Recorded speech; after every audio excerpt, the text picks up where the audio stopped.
Welcome to part 2 of my new series looking at Russ Miller's The Pre-Flood World, Noah's Ark, and Dinosaurs.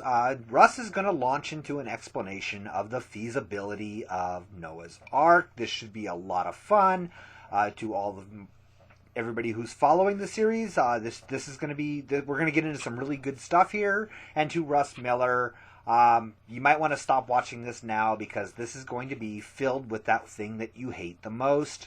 The actual facts about the bullshit you spew. Also, he only had to bring 2 of every kind, not 2 of every variety. Oh yes, the ever-useful creationist kind. Probably one of the slipperiest definitions in the history of defining words. The only thing I think would come close is maybe when the so-called race realists try to define race, they may be a little bit slipperier. But if either of you guys can figure out a way to bottle that shit, you would have probably one of the best personal lubricants on the market, I'd have to say. Because kind, well, frankly, you guys expand and contract the definition to fit your needs. It's kind of amazing. At some points in time, it refers to a species, for example, the raven kind or crow kind from the Bible, the stork kind referring to a genus, dog kind referring to the entire family Canidae. You know, in fact, I've even heard it used to define the phylum. An entire phylum is a kind, brachiopod kind, this kind of stuff. Because of the fact that you guys are able to redefine it to suit your needs, it's an absolutely meaningless term. I hope you understand that. So Noah didn't have to take all 300 plus types of dogs we have today on the ark. He most likely brought a pair of dogs. Mutts work the best. They have the widest gene pool. And then through adaptations, which are caused by the sorting or loss of genetic information, they would have brought forth dogs after their kind and repopulated the world with dogs following the flood. Now, I hope it's clear to everybody that pretty much everything Russ said is, in this last little bit, was a bunch of bullshit. And I'm not entirely sure if it's really that he doesn't understand the material, meaning he has absolutely no knowledge of Mendelian inheritance, genetics, speciation, any of those things, okay? And it's very possible that he has absolutely no idea how it actually works. However, it's pretty close to equally likely that the truth, well, frankly, demonstrates him to be incorrect, and so therefore, in order to keep his point going to a scientifically illiterate audience, he's going to just say whatever bullshit sounds easily digestible to the gullible. But I want to sort of explain what he's doing here. Okay, he's done this in other videos. He's gone through this same dog analogy before. And if you follow it and read other creationist sources that say similar things, I'm close to positive this is what he's saying. This is why he said mutts have the widest gene pool, which is beyond me. I don't quite understand it. But hopefully follow through with it. Hopefully you guys can follow what I'm trying to say here. I'm not saying this is how it is. I'm saying this is what Russ is presenting. So, let's just take these circles. These are the circle kind that Noah took on the ark, okay? He took circle kind. The circle kind had the widest genome, right? These were these pre-flood super genomes that, everything had. And had all the characteristics for blue, red, black, and green, right? This is what he brought on board.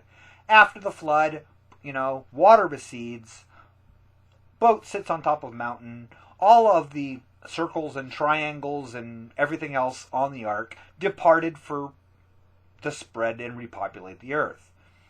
But because of the fact that, remember, no new information is ever added to the genome, adaptation, diversification, all of that is simply a paring down of already existing material. This is what Russ claims. We would expect that in the next generation, you're going to get this kind. That's the blue-green kind. You're going to get the green-red kind. You're going to get the blue-red kind. You're going to get the black-blue kind. Meaning the genes in this one has lost the ability to produce red and black. This one's lost the ability to produce blue and black, and so on.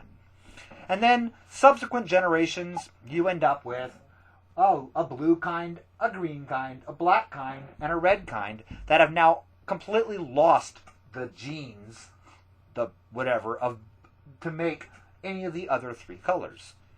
Okay, that's what Russ is suggesting. So he's looking at a mutt because a mutt is a cross between two different breeds. He's imagining that it has twice the number of genetic characters. It has the genes of two different breeds of dogs.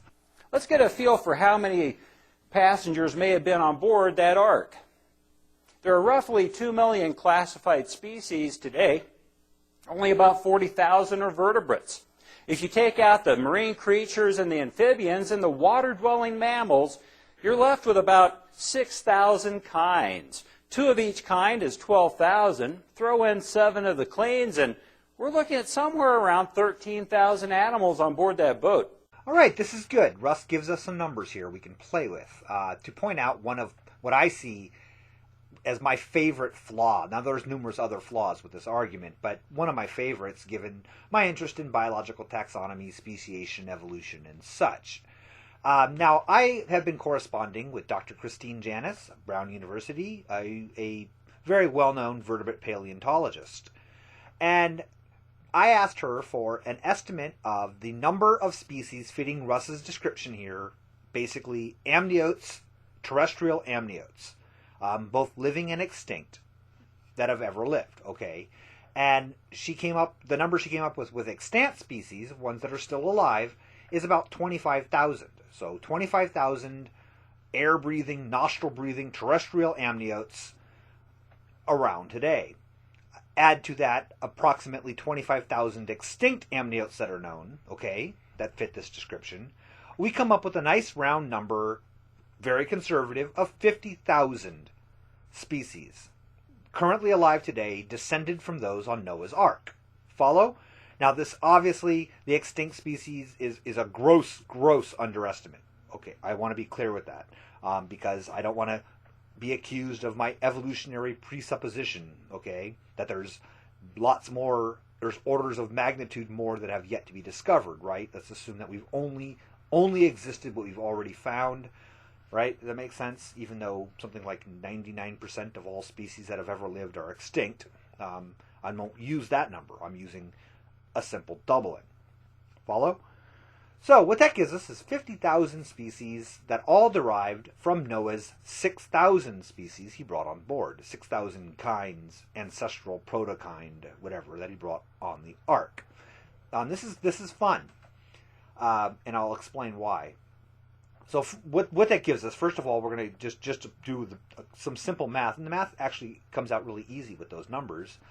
Since the flood happened 4,400 years ago or so, and 6,000 kinds gave rise to 50,000 species, that means that there were 44,000 speciation events, right? 44,000 speciation events have occurred in the last 4,400 years. What a convenient number that is, because that works out to 10 major speciation events occurring in tetrapod lineages, in amniote lineages, since the Great Flood, right? 10 major ones. Now, this is, of course, because Russ excluded, I didn't include the clip, Russ excluded amphibians, Russ excluded the terrestrial plants, Russ excluded the insects, for example, which weren't on the Ark, presumably assuming that the insects could float on branches and crap like that, the plants could recover from seeds. But nonetheless, they would have to admit that there was, with those groups, a major extinction event also occurred with the flood, and that those surviving kinds that were able to make it through this year-long deluge then speciated in the same manner and created what we see today. So however many insect kinds survived the Great Flood gave rise to the million or so described species of insect we have today. But I'm just going to look at the tetrapods. So 10 major speciation events per year since the Great Flood have occurred. Now, there's a couple of problems with that. First of all, how come nobody noticed? That would be pretty remarkable, right? I mean, I would think that we would find an ancient scroll writing on a tomb wall, about, I don't know, my kitty ate my cow, or one of my new kittens grew really really big, ate a cow and roared at me today. That kind of thing. What the fuck happened here?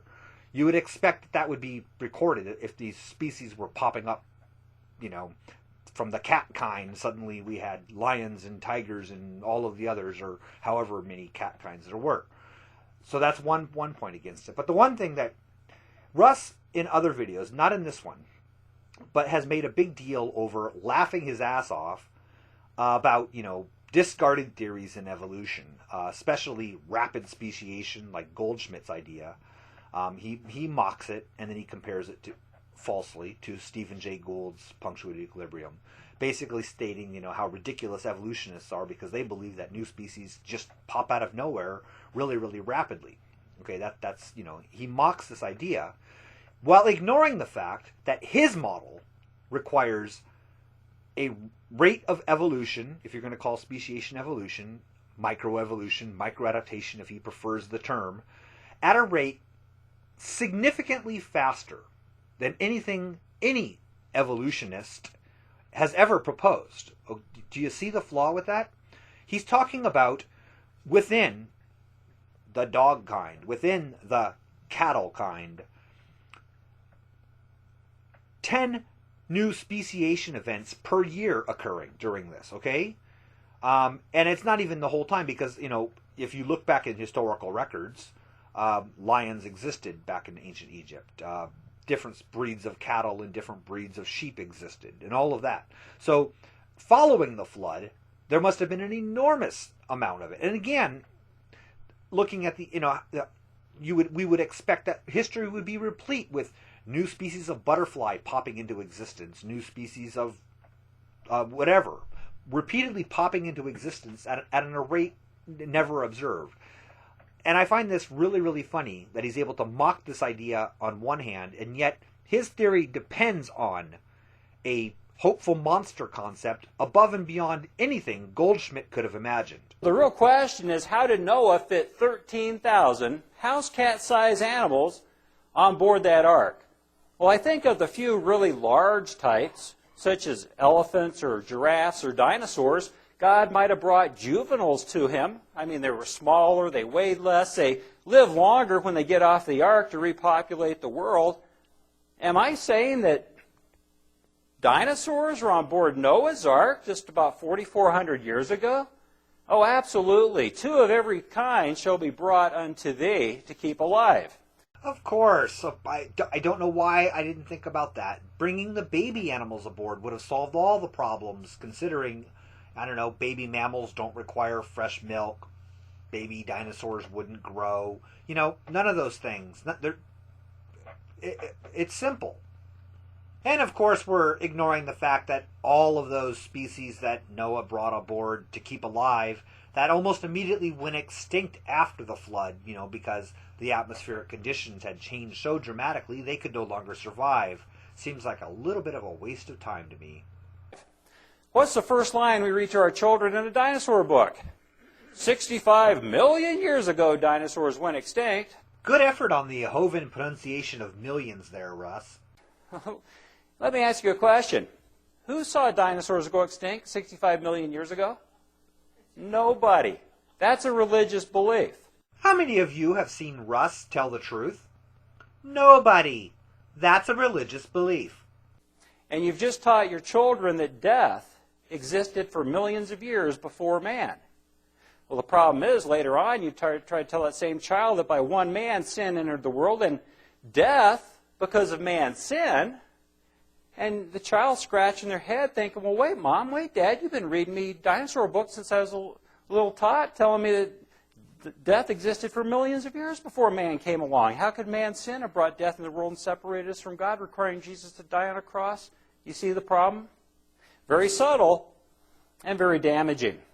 First thing, if I had a child, and even if I were a Bible-believing Christian, and I had a child that was able to make that kind of a logic leap to connect a story or a book about dinosaurs and suddenly relate it to the entering of death into the world and the need for a savior and all of that, I think I would never be prouder of my child for making that connection. Second of all, I see this as a major fallacy of consequence kind of a thing. I get from what Russ is saying that we shouldn't tell children this, even if it's true, although he doesn't believe it's true, but even if it is true, we shouldn't tell it to our kids because, well, they're likely to discover this big gaping hole in our mythology, and we shouldn't expose them to that. No wonder the Bible says, teach no other doctrine, neither give heed to fables and endless genealogies. Did you know that the Bible says don't give heed to endless genealogies, which minister to questions rather than godly edifying? Now this is more of a commentary. It's not a criticism of Russ using that Bible verse, because I don't know if he's using it in the correct context here or not. I'm just sort of throwing out my view on it. I took a course in one of the courses I took as an undergraduate in Bible study. We covered this in detail as part of a greater, I get the word cherry picking, but we went through several portions of the New Testament, looking at verses, especially in Paul's letters, where you were looking at the tone of the letter as to who he was speaking to, who he was talking about, and what audience he was speaking to. A Jewish audience, what group of Jewish audience or what group of Gentile audience was he speaking to, this kind of a thing. Specifically, those that had converted to Christianity. And I was told, and I don't know how accurate this is, there's a lot of you out there that are so much better at this than I am. So if you have a comment on it, please, I would love to hear it because I think it's interesting. But the explanation that I heard is that Paul was speaking to or addressing a group of Christians who believed that there was a need to adhere to some portion, at least, of Jewish tradition. Meaning, even though they may or may not have been actually raised Jewish before they converted to Christianity, that believed that they had to adhere to a lot of the Jewish law, and Paul had emphasized a lot that the old law has no more meaning, things like that. If that makes sense, because he addresses, I believe, in that First Timothy, he addresses those children of the circumcision, meaning Gentiles that had thought they had to circumcise themselves in order to be true Christians because they had to adopt that Jewish custom, that covenant, and that the endless genealogies that are being referred to here, and I think it's in Titus, I'm not positive.